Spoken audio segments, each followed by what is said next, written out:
Looks like controversy has found Barack Obama again. A Middle East policy advisor to the Illinois senator named Rob Malley resigned after news of his meeting with Hamas officials surfaced last week. Obama has vowed to steer clear of Hamas and was particularly critical after former President Jimmy Carter met with the terror group last month. With us now, former Bush advisor and Fox News contributor Karl Rove.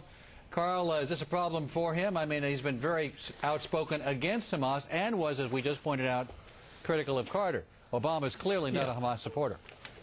Well, yes, but on the other hand, he's willing to meet without precondition with Assad of Syria. Since 1987, Hamas has been headquartered in Syria. Senator Obama, is willing to meet without precondition with Ahmadinejad of Iran, and the Iranians have given $120 million to Hamas since they came to power in Gaza. I mean, you know, it strikes me as sort of odd. On the one hand, he's going to require his advisor who's met with Hamas to resign, and yet he is making a key element of his campaign that he will, without precondition, reach out to the leaders of the terrorist states that sponsor Hamas. No, but nation states as opposed to Hamas. Should we give honorable mention? Wait a minute. Don't pass over that distinction. So, in other words, the group that they fund is bad, but the state that funds the terrorist is not bad. But you have a nation state, you have a government, in some cases elected, and you have an ability to meet. Look, Brent Scowcroft and James Baker, advisors to Bush 41, have said we should talk to our enemies. Are they wrong? Well, look, we talk to our enemies all of the time. The question is whether you should take the prestige of the office of the presidency and squander it in a propaganda coup for, remember the question that came up, will you meet with, they asked Senator Obama, with Ahmadinejad, with Assad, with Chavez, with Castro? And he said yes, without precondition. Right. We talk to these states all of the time. We talk to these through various different levels and in various different ways. The question is, should the President of the United States take the enormous prestige of that office and squander it in what will be turned into a propaganda victory by, in this instance, is James Baker the state wrong sponsor when he of terrorists? Says we should do that? Is Brent Scowcroft wrong when they say we should? First of all, I'm not aware that they have said that the President of the United States should engage in direct talks. In fact, my understanding of both men's opinion is that we ought to have open lines of communications, but neither one of them has proposed that I'm aware of that the President of the United States ought to be engaged in a direct, without precondition conversation with these terrorist state leaders. Should we give honorable mention to Doug Goodyear, who was the McCain appointee to run the GOP convention, who had to resign over the weekend when Newsweek revealed he had been a lobbyist who was advising and doing work for the government of Burma? And I don't see the same opprobrium from those on the right about McCain's very first appointee. Well, first of all, it's not McCain's first appointee. It's somebody in the campaign appointed Doug Goodyear. But again, you're missing the point. And I appreciate your misdirection, Alan. But the question is... That's very nice of you, Karl. Thank you. Yes. The question is, Senator Obama's campaign said we're going to discharge this foreign policy advisor who's talking to Hamas. But we have a candidate who says we'll talk to the state sponsor of Hamas, Syria's Assad, and we'll talk to the state sponsor of Hezbollah, Iran, without precondition.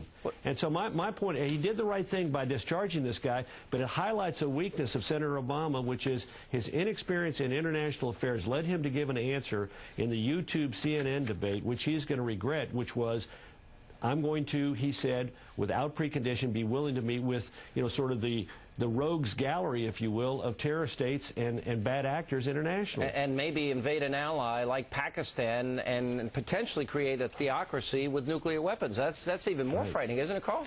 Right. Yeah. Well, look, and again, this goes back to the inexperience that he has. Remember, you're right about Pakistan. We've talked briefly about what he said with regard to the rogue state. But you remember also he said he had more experience in international affairs than either Senator Clinton or Senator McCain, and he cited as this that he had grown up and he'd spent time as a child in a foreign country, and he had visited Pakistan while he was a college student. There's experience for you. Yeah. All right, let me go back to the last segment that we had here. I know that Bob Beckel's a bit dismissive of Reverend Wright and Bill Ayers and the issues we've been covering at length here. But dealing on issues of a thin resume and the positions that he's taken, decriminalization, needle exchange, we're showing the tapes here tonight. #1 liberal in the Senate, Karl. His position on Iraq, double capital gains, raised taxes, nationalized health care. Seemingly way out of the mainstream in America. Bob Beckel says that's Jurassic Park argument. It's not going to work. What say you? Well, look, I think I will grant Bob a sliver of truthfulness. that we should not and cannot see a campaign play out in which it is simply the screaming at the top of people's lungs, liberal, liberal, liberal. But to go into the details and to treat as serious Senator Obama's approach to things does matter. For example, you mentioned one of them. Senator Obama wants to double the capital gains tax.